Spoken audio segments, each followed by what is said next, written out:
Hi guys! Kung nanonood ka ng video na to, maaaring sa ngayon, meron ka ng air plant o tilansya na inaalagaan.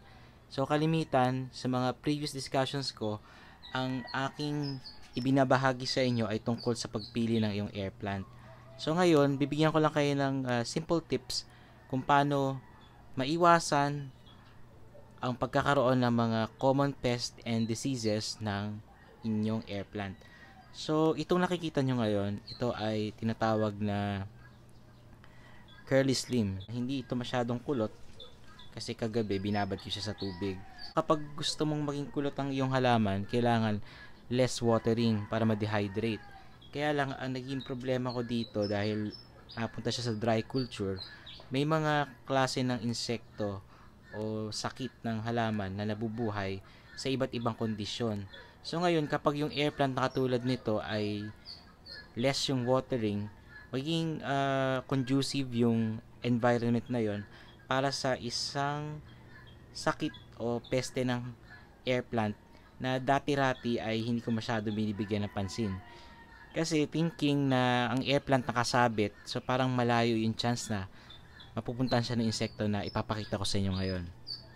So, eto kung titingnan nyo, yan, medyo lalayo ko yan. Okay naman siya. So, normal sa air plant na grayish yung leaves. Pero, moving closer, actually natanggalan ko na to eh. So, nung first time ko itong binabad, ang dami ko nakuha. So, ngayon, siguro yung mga konti na lang nakatago. Most likely, kapag ang halaman exposed sa well-lit area, tapos maganda yung ventilation, less likely na magkaroon siya ng pest. Pero para makita niyo yung sinasabi kong insect, close up natin, ito siya. Ang tawag sa insekto na to ay scale insect. So sa close up, parang ano lang siya, brown spot. So yan, nakikita niyo close up. So ituturo ko yan. Yan ay scale. The rest, no nakikita niyo white, hindi po yan sakit. Yan ay normal sa tilansya. So ngayon, ano bang ginagawa ng mga scale insect? Under sila sa category na sucking insects. So ibig sabihin, sinisipsip nila yung katas ng inyong halaman. So kung mga isa dalawa, negligible, hindi naman siya issue. Ang problema lang natin, kung dumami at naging conducive yung environment para dumami sila, hihina yung halaman. So ano ba yung condition para dumami itong mga insekto na to? So mapapansin nyo, marami yan sa ilalim ng dahon. Ibig sabihin, ayaw nila ng tubig. Kaya doon sila sa ilalim. So para maiwasan yan, kapag nagdilig ka ng tilansya, so yung soaking, less likely na magkaroon ka ng scale infestation dahil sigurado ka na babad sa tubig yung buong halaman. Pero for yung normal na spraying, ako kasi spray ako, so kahit na babad yung halaman from the top, so yung mga underside medyo hindi ko na rin nadidiligan. So from time to time kailangan natin i-check. So paano ba yung tatanggalin? So ang gamit ko, ito ay walis tingting. So very basic lang naman. Pwede ka mag-opt na gumamit ng mga insecticide, pero kasi ang type na to medyo ano to eh, medyo mahirap siyang kontrolin kapag dumami kasi meron siyang coating. So ito, ganito lang yung pag-alis niyan, scrape off mo lang. So yun, hindi ko, ayan yung parang brown sa dulo, yan na yung scale. So yun, tanggal na siya. Ganun lang pong ka-basic ang pagtanggal. So pag natanggal naman na yan, ayun, parang ano naman siya, nababawasan lang siya ng something sa dahon. So ngayon, ganun lang po yun. Kailangan nyo lang i-check isa-isa para maging sure ka na ito meron pa. So yun na po yung gagawin ko ngayong umaga, mag-check ng mga scale insect sa halaman na to.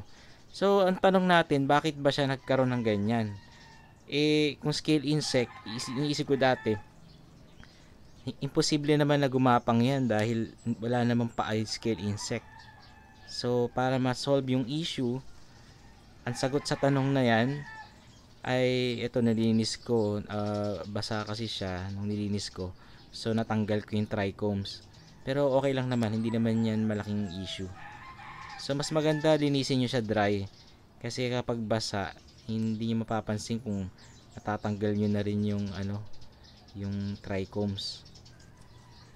So, yun. Kuya, paano siya dumadami? Ang nagkakalat po ng sakit na yan ay ang mga langgam. So, parang mga aphids din. Meron din sila nakukuwang benefits from scale insects. So, pag may langgam, most likely magkakaroon ka ng scale insect infestation, especially kapag dry culture ka. Pero kung wet culture ang iyong practice, medyo mahirapan silang dumami. So, yung isang technique din pwede nyong gawin ay yung pagbabad sa halaman. Pwede nyo siyang babarin pero test nyo din don't take my words kasi baka malusaw.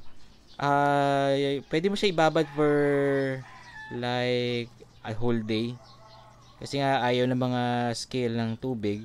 So the mere act na ibabad nyo siya, so pwede silang mamatay.